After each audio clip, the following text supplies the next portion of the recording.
बिस्मिल्लाहिर्रहमानिर्रहीम, अस्सलाम वालेकुम। उम्मीद है आप सब खैरियत से होंगे। आज मैं कुछ बात करना चाहूँगी कि हम सब कहते हैं कि एक रिलेशनशिप को सस्टेन करने के लिए कुछ की पिलर्स चाहिए होते हैं, जिसमें बाज़ औक़ात लोगों का कहना ये है कि लव जो है वो एक बेसिक पिलर है, जो कि आपको रिलेशनशिप को सस्टेनेबिलिटी देता है।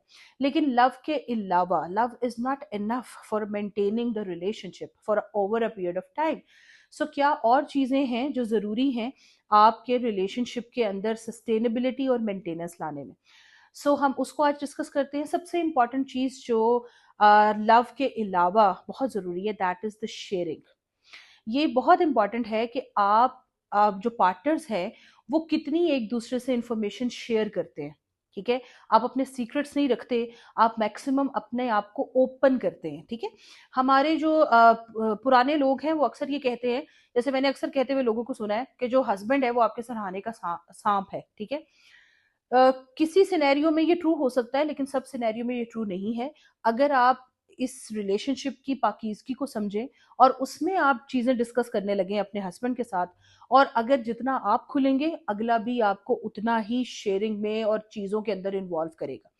दूसरी जो सबसे इम्पोर्टेंट चीज़ है वो ये है कि कभी भी अपने रिलेशनशिप में किसी तीसरे की मुदाखलत ना आने दें।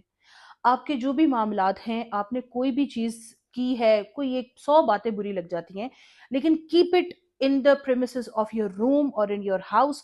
उसको किसी के आगे डिस्क्लोज नहीं करें। द मोमेंट आप डिस्क्लोज करते हैं तो 100 और मशवरे देने वाले पूल इन करते हैं, और जितने ज्यादा लोग आपको सजेशंस देंगे वो अपने अपने लाइफ एक्सपीरियंसेस के साथ सजेशन देते हैं, और आपके एक्सपीरियंसेस उनके एक्सपीरियंसेस के साथ एक जैसे नहीं हो सकते। जितना आप अपने रिलेशनशिप की प्राइवेसी मेंटेन करेंगे, उतना ही आपका रिलेशनशिप जो है वो फ्लरिश करेगा और अच्छे ग्राउंड्स पे फ्लरिश करेगा। तीसरी मोस्ट इंपॉर्टेंट चीज ये है कि अपने इन लॉज में कभी भी अपने पार्टनर की बुराइयां ना करें।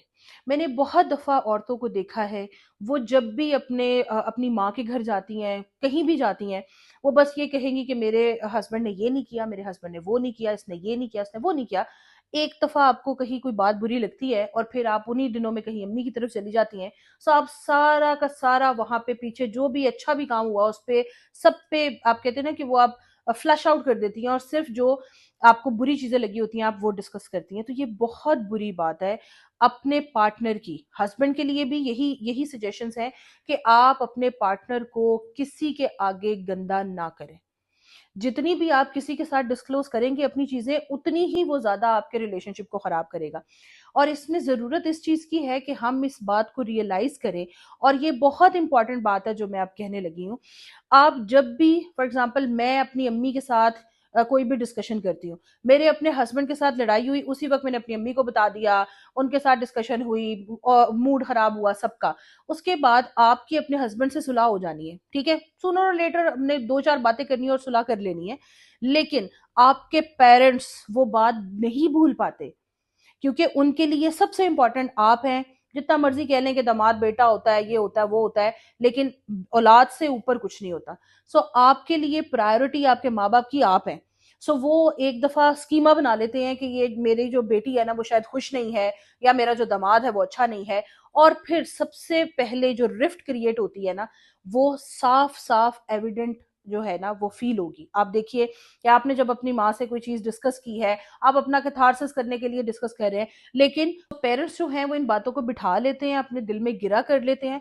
और वो सारी बातें फिर जब भी कोई मिलता है, इंटरेक्शन होती है, तो वो आप देखेंगे एक जो क्लिच है ना वो इनके रिलेशनशिप में फील होती है। और दूसरी तरफ ये है कि आपके पेरेंट्स भी खुश नहीं रहेंगे, उनको भी आपकी तरफ से टेंशन रहेगी कंटिन्यूस के कोई ना कोई प्रॉब्लम आ रही है। And the last, the most important one, आप अपने पार्टनर्स को डिग्रेड करना बंद कर दीजिए।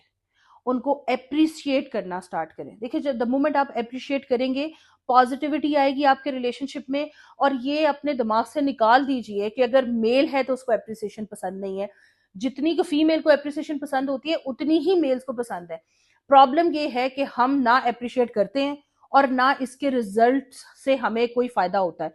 क्योंकि जब आप अप्रिसिएट कर ही नहीं रहे उनको उनको पता ही नहीं है कि अप्रिसिएशन की पावर क्या है, तो वो आपको, आपके पास कोई रिजल्ट आना ही नहीं, आपको फील ही नहीं होना कि कोई चेंज आ रहा है आपके हस्बैंड में। और हस्बैंड वाइस वर्सा क्या कर रहे होते हैं, वो डिग्रेड करते हैं अपनी पार्टनर्स को, और इसमें दोनों तरफ से डिग्रेडेशन होती है। ऐसा नहीं है कि वाइफ नहीं करती, ऐसा नहीं है कि सिर्फ हस्बैंड करते हैं, लेकिन ज्यादातर जो केसेस हैं वो हस्बैंड्स की तरफ से आते हैं कि वो वाइफ को कंटिन्यूअसली जो भी वो काम करती है उन्हें कहती है तुमने ये नहीं अच्छा किया, तुमने वो नहीं अच्छा किया, तुमने वो नहीं अच्छा किया। तो कोई भी आपने अच्छा काम करवाना है तो छोटे छोटे जो वो अच्छे काम कर रही हैं उनको अप्रिशिएट करेंगे तो वो कोई बड़ा काम अच्छा करेंगे। सो जब आप कॉन्टिन्यूअसली एक बंदे को डिग्रेड करते रहते हैं तो जो उसकी अच्छी भी चीजें हैं वो भी नहीं निकल आती। मतलब एक चीज है ना कि आप छोटी छोटी चीजों को अप्रिशिएट करोगे तो एक बंदा फुली पॉलिश निकलता है। लेकिन अगर आपने हर काम में एक बंदे को डिग्रेड ही करते जाना है तो वो बंदा कहीं कुछ फ्लरिश नहीं कर सकता, और ये आपके रिलेशनशिप के लिए बहुत बुरा साबित होता है। तो मैं उम्मीद करती हूँ कि ये जो 5 मैंने आपको चीजें बताई हैं ये आप अपने रिलेशनशिप में लेके आएंगे और इसके फ्रूटफुल रिजल्ट्स आपको मिलेंगे, और आप अपने जो रिजल्ट्स हैं और जो चीजें चेंज हुई हैं आपकी लाइफ में वो मेरे साथ जरूर डिस्कस कीजिए। Thank you so much. Allah.